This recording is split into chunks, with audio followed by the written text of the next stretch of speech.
దుబాయ్లో దాయాదుల సమరం స్లోగా సాగింది. ఆచితూచి ఇన్నింగ్స్ ఆరంభించిన పాకిస్తాన్ ఒక్క దశలో 300 పరుగులు దాటుతుందని అనిపించింది. అయితే ఇండియన్ బౌలర్స్ మధ్యలో కట్టుదిట్టంగా బంతులు విసరడంతో 250 పరుగుల్లోపే ఆగిపోయింది. మొదట బ్యాటింగ్కు దిగిన పాక్ 30 పరుగులకే బాబర్ అజాం 23 పరుగులు చేసి అవుట్ అయ్యాడు. అనంతరం క్రీజులోకి వచ్చిన సౌద్ షకీల్ కెప్టెన్ రిజ్వాన్ నిలకడగా ఆడుతూ రాణించారు. షకీల్ హాఫ్ సెంచరీ చేయగా రిజ్వాన్ 46 పరుగులు చేసి పెవిలియన్ బాటపట్టాడు. బౌలింగ్లో మొదట కాస్త పరుగులు ఇచ్చిన బౌలర్లు 30 ఓవర్ల తర్వాత మ్యాచ్ను కట్టడి చేసేశారు. కుల్దీప్ యాదవ్ 3 వికెట్లు, హార్దిక్ పాండ్యా 2 వికెట్లు తీసుకోగా అక్షర్ పటేల్, రవీంద్ర జడేజా చెరో వికెట్ తీసుకున్నారు.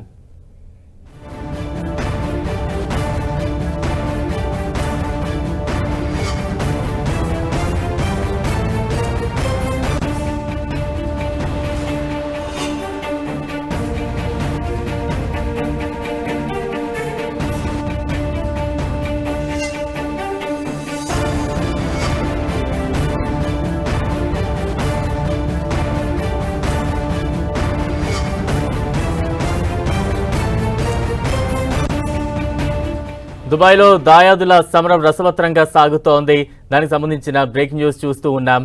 దుబాయ్లో రసవత్రమైన పోరు సాగింది. ఒక దశలో 300 పరుగులు దాటుతుందేమో పాక్ అని అనుకున్నారు. అయితే బౌలర్లు కొంత కట్టడి చేయడంతో పాకిస్తాన్ 241 పరుగులకు ఆల్అవుట్ అయింది. అయితే భారత్ ముందు 242 పరుగుల ఆధిక్యాన్ని అయితే ఇవ్వడం జరిగింది పాక్. దీనికి సంబంధించిన అప్డేట్స్ మనం చూస్తూ ఉన్నాం. 241 పరుగులకు పాక్ ఆల్అవుట్ అయింది.